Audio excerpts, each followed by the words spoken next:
Guaidó asoma otros detalles de la planificación para una posible marcha al Palacio de Miraflores. La idea de una marcha multitudinaria que se dirija al Palacio de Miraflores para exigir a Nicolás Maduro su salida del poder sigue siendo una carta que Juan Guaidó, presidente interino de Venezuela, ha decidido jugarse por ahora sin fecha anunciada. Lo que Guaidó ha denominado protesta estratégicamente organizada, el simulacro del 6 de abril y las protestas descentralizadas de este miércoles, tienen un sentido práctico clave en el caso de que un día de estos, alguna manifestación intente dirigirse al centro de Caracas. La oposición debe aprender de sus errores. En 2017, encerrar a decenas de miles en la autopista Francisco Fajardo para marchar al centro de Caracas no dio el mejor resultado, pues la Guardia Nacional Bolivariana, atravesando unidades artilladas a la altura de El Rosal, resolvía el problema prestando atención a un solo foco. Luego se intentó descentralizar la protesta en varios puntos de la capital, pero aquello tampoco fue un mecanismo eficiente, pues en aquel entonces, no había suficiente organización. Las manifestaciones quedaron reducidas, en consecuencia, al este de Caracas, como ya había sido costumbre en años anteriores. Con el uso excesivo de bombas lacrimógenas y perdigones, la estrategia de la calle fue agotada al punto que el día 30 de julio, fueron pocos los que realmente se atrevieron a salir en Caracas. De hecho, los activistas que llegaron hasta la estación del metro de Chacaito, fueron repelidos con gases lacrimógenas dentro de los vagones del subterráneo. Al final no hubo marcha opositora, y Maduro se salió con la suya llevando adelante el proceso electoral de la espuria Asamblea Nacional Constituyente. Sabe que la calle en ese momento se agotó porque fueron demasiadas caminatas en 4 meses con un objetivo pero sin estrategia efectiva. Juan Guaidó, quien resultó herido en aquellas protestas, sabe lo que ocurrió. De allí que ahora hable de protesta estratégicamente organizada. Y de allí las actividades del sábado 6 de abril y de este miércoles. Ambas, particularmente la del miércoles, revelan el foco. El propio Guaidó lo dijo en Caricuao y Bellomonte, que la ciudadanía se organice en bloques en sus propios sectores para futuras caminatas. Y no es lo mismo reprimir una concentración en la autopista Francisco Fajardo que reprimir muchas caminatas en muchos lugares de Caracas y del interior del país. ¿Alguien se imagina una marcha de centenares de miles o tal vez 1 millón de venezolanos, estratégicamente organizados y descentralizados, rumbo al Palacio de Miraflores? Elliot Abrams habló sobre el régimen de Nicolás Maduro en España. Hay opciones militares. Pero tenemos una posición pacífica. El representante especial de Estados Unidos para el país caribeño afirmó que la única presencia militar extranjera, en Venezuela, son las tropas cubanas, sus agentes de inteligencia y, ahora, los rusos. Los Estados Unidos apuestan por la presión contra el régimen de Nicolás Maduro, aunque mantiene sobre la mesa una posible intervención militar en Venezuela, y denuncia que la única presencia militar extranjera, en ese país, son las tropas cubanas, sus agentes de inteligencia y, ahora, los rusos. En estos términos se expresó en Madrid el representante especial de los Estados Unidos para Venezuela, Elliot Abrams, quien se reunió el miércoles con altos cargos del gobierno español y con el expresidente Felipe González. Ahí dijo Abrams en rueda de prensa opciones militares, pero lo que estamos teniendo ahora es una posición pacífica a base de presiones políticas, diplomáticas y financieras. A quien Washington considera un buen interlocutor para hablar sobre esta crisis. Los Estados Unidos, que cuentan con la UE, el Grupo de Lima y otros países latinoamericanos, dio, según Abrams, mucha importancia al hecho de que la Organización de Estados Americanos OEA, con sede en Washington, haya aceptado las cartas credenciales del representante designado por el presidente interino, Juan Guaidó.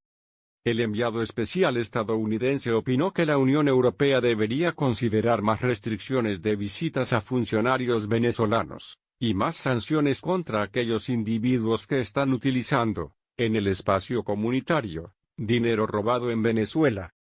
Ebrard sostuvo que el tiempo no juega a favor de Maduro, porque la situación interna en Venezuela es increíble, está cayendo en un grave estado de hambre, de falta de luz, de falta de agua.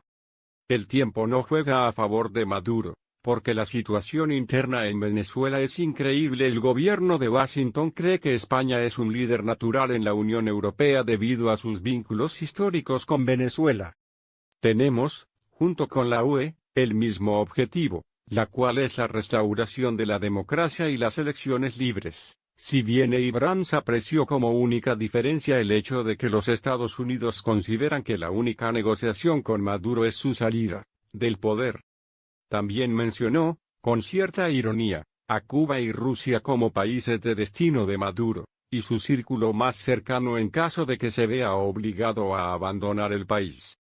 Por su parte, el Ministerio Español de Asuntos Exteriores difundió el miércoles una nota en la que destaca la urgencia de encontrar una solución que respete los derechos del pueblo venezolano.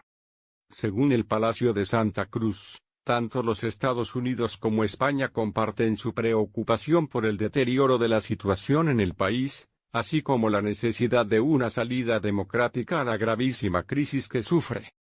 El comunicado de Exteriores deja claro que para España la crisis que afecta a Venezuela requiere una solución política, pacífica y democrática que excluya categóricamente el uso de la fuerza.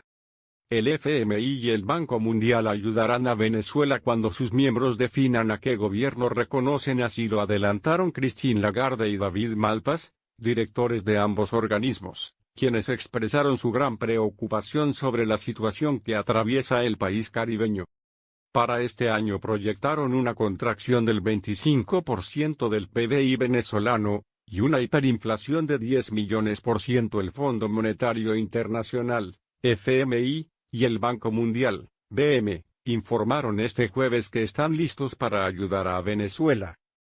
Pero señalaron que no pueden hacerlo hasta que los miembros de ambos organismos decidan qué gobierno reconocen en Caracas. La legitimidad del gobierno de Venezuela está en cuestionamiento desde enero, cuando el líder opositor Juan Guaidó asumió como presidente interino luego de que la oposición, y gran parte de la comunidad internacional desconocieran el nuevo mandato de Nicolás Maduro.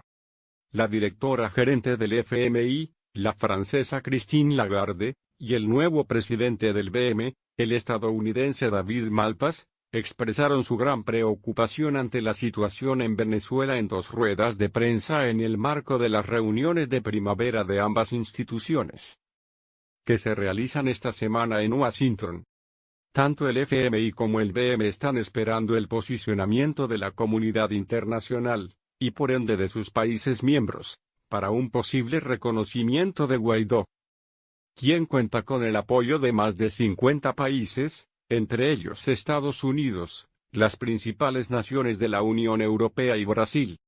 Pero Maduro, quien asumió el 10 de enero un segundo mandato hasta 2025 tras unas cuestionadas elecciones, sigue siendo el presidente en el poder, con apoyo interno de los militares, y externo en particular de Rusia y China.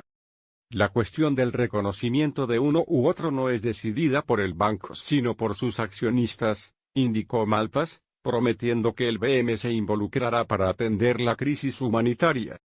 En sintonía, la directora del FMI indicó, estamos realmente muy preocupados por la crisis humanitaria que se está desarrollando ante nuestros ojos en Venezuela. Depende de ellos indicar qué autoridad reconocen diplomáticamente para que podamos actuar, insistió Lagarde. La gente ya no tiene la capacidad de alimentarse, señaló. El FMI no realiza desde 2004 visitas técnicas a Venezuela para la revisión de sus cuentas, como prevén los estatutos. Apuntó, asimismo, que el FMI espera ser guiado por sus miembros. Pero Lagarde dijo a pesar de que el fondo fue declarado persona non grata en Caracas, cuenta con información suficiente. Tan pronto como lo hagan, actuaremos, agregó. Hemos hecho todo el trabajo preparatorio que pudimos, para estar listos para actuar de la manera más rápida posible, expresó. El Banco Mundial cerró sus oficinas en Caracas en 2009, pero sigue de cerca la situación venezolana, anunció la semana pasada a la agencia AFP Carlos Beck, economista jefe del BM para América Latina y el Caribe. En detalle, Beck precisó que el organismo prepara un plan para atender el área social para aplicar cuando las circunstancias se den. La economía en Venezuela, que cuenta con las mayores reservas probadas de petróleo del mundo, está implosionando, según el FMI y el BM, pero Maduro niega que el país esté sufriendo una crisis humanitaria, y culpa a las sanciones estadounidenses de sus problemas económicos. En sus previsiones económicas divulgadas antes de las reuniones de primavera, el BM y el FMI proyectaron una contracción del 25% del PIB venezolano, y una hiperinflación de 10 millones % para este año. Mnuchin emitió una declaración luego de la quinta reunión que mantuvieron los ministros de finanzas de países de América, Europa y Asia, en la que abordaron la crisis venezolana. Por su parte, este jueves el secretario del Tesoro de los Estados Unidos, Steven T. Los ministros de finanzas han examinado la participación de los miembros del régimen de Maduro en la desviación de fondos del programa de alimentos subsidiados, y el uso de la minería ilegal de oro del régimen para ayudar a Maduro a mantener el poder. Hoy, los ministros revisaron los pasos tomados desde enero para aumentar la presión financiera sobre el régimen de Maduro, y pasos adicionales para apoyar a la Asamblea Nacional elegida democráticamente y al presidente interino Guaidó. Señaló el texto oficial, luego del encuentro del que participaron funcionarios de Argentina, Brasil, Canadá, Chile, Colombia, Costa Rica, Ecuador, Francia, Alemania, Guatemala, Guyana, Italia, Japón, México, Panamá, Portugal, Perú, España y el Reino Unido. Dimos la bienvenida a esta discusión al doctor. Los ministros luego discutieron los planes para el futuro apoyo económico de Venezuela. Ricardo Hausmann, a quien el presidente interino Guaidó ha designado como coordinador de sus asesores económicos. Los ministros consideraron la visión de la política económica del presidente interino Guaidó para estabilizar el sistema financiero de Venezuela, erradicar la corrupción pública y estimular el crecimiento económico, agregó. Los ministros también acordaron apoyar un compromiso sólido de las instituciones financieras para ayudar al gobierno de Guaidó en su preparación para nuevas elecciones. Los ministros discutieron que se necesita una financiación comercial muy importante para reiniciar el sector privado de Venezuela. Estamos comprometidos a trabajar con socios para preparar estos mecanismos, y estamos preparados para trabajar con Venezuela para brindar asistencia técnica y desarrollo de capacidades. Seguiremos apoyando a Venezuela en su transición a un gobierno legítimo lo antes posible para satisfacer las aspiraciones de la gente de una vida mejor y un futuro democrático, concluyó.